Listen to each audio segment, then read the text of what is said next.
Joining me on this India Today special broadcast are Professor Brahma Chilani. And Professor Brahma Chilani is someone who studied the Indus Waters very closely. Also with me on this special broadcast is Ambassador Yash Sinha, former Chief Information Commissioner, top diplomat, was a High Commissioner UK, has dealt with this issue. And apologies for coming late. Ambassador Sinha, your appreciation not just of the announcement of the treaty being held in abeyance, but the steps that the government is taking that we're breaking here on India Today, sir. Thank you, Gaurav, for having me. I think this is very significant because the treaty was heavily weighted in favor of Pakistan. I think India was very generous in allocation of water. 40% of the water of the Indus Basin the catchment area was in India. And yet we gave up, 80% and just took 20%. I think we were very generous. And now what we are doing is harnessing the water of the Western rivers. And incidentally, all these run-of-the-river projects that you mentioned, hydroelectric projects, are very much in line with the treaty. But we could never really implement them. And even the ones that we implemented, whether it was Salal or Baglihar or Kishanganga, Pakistan always objected. They were obstructionist. And I think it's high time we call their bluff. And we've held it in abeyance. And we'll have to see how Pakistan behaves and then decide how we want to decide, how do we proceed with the treaty itself. Okay, so you are saying Pakistan was being an obstructionist. Professor Chilani, Pakistan was objecting to everything, even if it was right. It only wanted to delay, and that increased costs for India. It delayed the development of Jammu and Kashmir and Ladakh. Now, Pakistan can continue to cry. Will India, or is India on the right track in your appreciation, sir? Gaurav, building leverage in the Indus Basin is a cheaper option for India to reform Pakistan's behavior than fighting a war. As the upper riparian state, India is in a position to mount escalating riparian pressures on Pakistan. After all, as you pointed out, India's water generosity cannot be repaid with blood. So building Indus Basin leverage can serve as the most potent instrument in India's arsenal against Pakistan, potentially more powerful than even the nuclear weapons option, which essentially is for deterrence. So this step of keeping the treaty in abeyance, which is pausing the treaty without formally suspending or withdrawing from the treaty, if we stay on the course, I emphasize that because we never had a consistent approach to Pakistan. It's always been a roller coaster ride in relation to India's policy on Pakistan. If we stay the present course, and if we start building the leverage, if we start building the hydrological infrastructure on the Western rivers, on the Eastern rivers too, we should not forget that the three Eastern rivers that are reserved for India's exclusive use, take the Ravi, the smallest river of the 6 rivers in the Indus Basin, the smallest is the Ravi. Yet even today, bonus waters from the Ravi flow to Pakistan, even as Punjab and Haryana fight over water. Haryana fights with Delhi over water. Haryana and Rajasthan and Punjab and Rajasthan fight over water. It's shameful that even the waters that have been given to India, we are not fully utilizing them. We are giving bonus supply to Pakistan. That has to stop. We have to build the storage on the Western rivers too. It's very important to understand that that issue is not about India cutting off water flows to Pakistan. Shutting off water supply isn't quite like turning off a tap. It'll take a couple of decades to build massive dams, barrages, reservoirs, and other structures on different rivers. In fact, India has no intention of turning off or even disrupting water flows to Pakistan. But it certainly should be seeking to use leverage in the Indus Basin to reform Pakistan's behavior. And that means building the requisite hydro infrastructure. For example, if you look at some of it is already starting. But go on, sir. Complete your point before I bring in Ambassador Sinha. Go on, sir.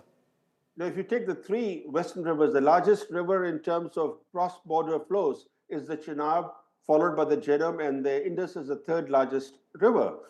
Now, on the three western rivers, India is allowed to build run-of-river hydropower plants without any dam reservoirs.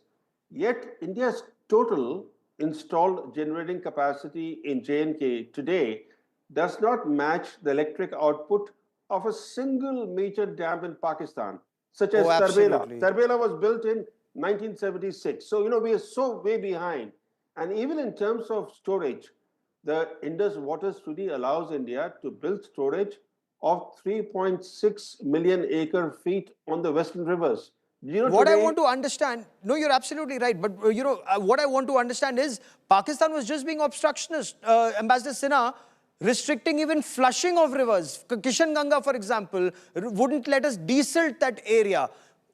Why was Pakistan, one, being so difficult? Two, why were we permitting it? And three, now if it goes to the World Bank or the Permanent Court of Arbitration and India says, sorry, we don't believe in it, can Pakistan do anything about it? They're threatening us with war. You've handled Pakistan for a very long time as JS Pai and Additional Secretary of the Pakistan-Afghanistan-Iran desk. Your appreciation of the impact on Pakistan? Gaurav, I mean, Pakistan threatens us the drop of a hat, saber rattling. They think this. I'm not saying you call their nuclear bluff, but what I'm trying to say is that we have been confronted with this bogey for a long time, and they feel that under that nuclear threat or overhang, they can continue to impart or 1,000 cuts and undertake state-sponsored terrorism against India. And I think a time has come, and this government is quite firm that it cannot be business as usual. And I mean, despite the fact that they have said that if you disrupt the waters or you stop the waters, it'll be an act of war. As Professor Chileni is saying, we are not stopping the waters, and we can't. But what we are doing is we are fully utilizing the capacities of the western rivers and the eastern rivers for our benefit. So I think that's very important. We know it will take time. And now we won't let them come. Now we won't let them come to inspect. Now we won't let them obstruct. They can go crying wherever they want. Professor Chileni, can we do that? I mean, the government says we've already done it. We've held the treaty in abeyance just for this, and it hasn't been abrogated. It hasn't been called off. Even if they go to Permanent Court of Arbitration, what can they say? The question is, why hasn't India withdrawn from the treaty? What more does India need to withdraw from the treaty? Our approach isn't consistent. For example, 8 years ago, after the Uri attack, the Prime Minister said, blood and water cannot flow together. And then minister after minister said that we will ensure that not a single drop of water flows to Pakistan from the eastern rivers. Yet even today, 8 years later, bonus waters are flowing from the eastern rivers to Pakistan.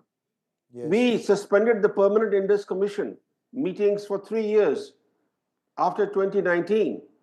Then, for no reason, we revived the Permanent Indus Commission.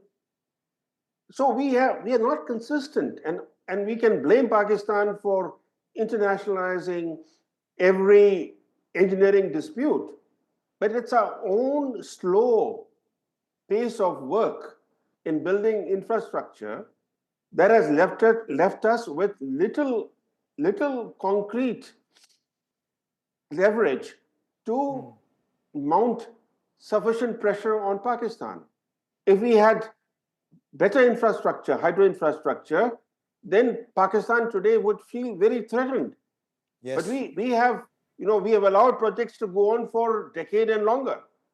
And we permitted them to obstruct and delay. Partly because of Pakistan, but partly because of us.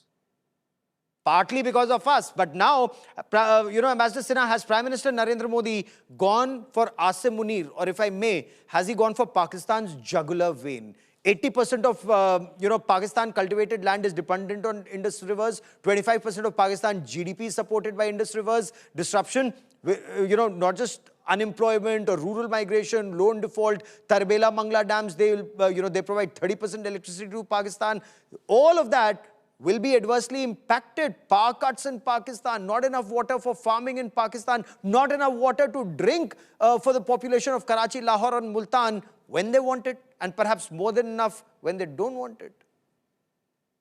Gaurav, I think what the message that this government has sent is, I mean, what Prime Minister had said earlier, that blood and water don't go hand in hand or can't flow together. So what I'm trying to say is that because we've held it in abeyance, it's a very clear message to Pakistan: get your act together, behave, and eschew state-sponsored terrorism.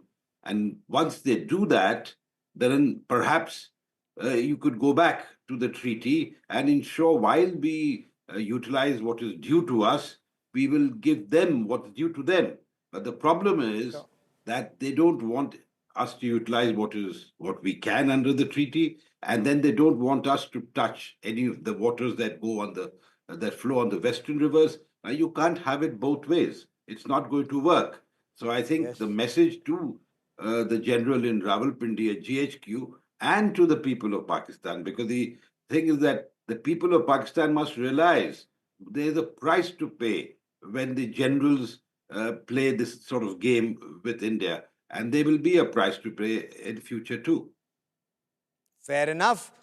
I will let that be the last word on this part of the show today, but there's much more that we have lined up on the Indus Waters Treaty, because many say, as Professor Brahma Chilani also pointed out, that this is perhaps the most potent weapon or strike that India has done in response to Pakistan's state-sponsored radical Islamist terror. And as Ambassador Sinha said, blood and water cannot flow together, quoting Prime Minister Narendra Modi after the Uri attack. So warnings and messages had been given to Pakistan in 2016, again in 2019. Multiple letters had been written and issued in 2023 and 24. Action finally taken in 2025. To my guests, many thanks for joining me.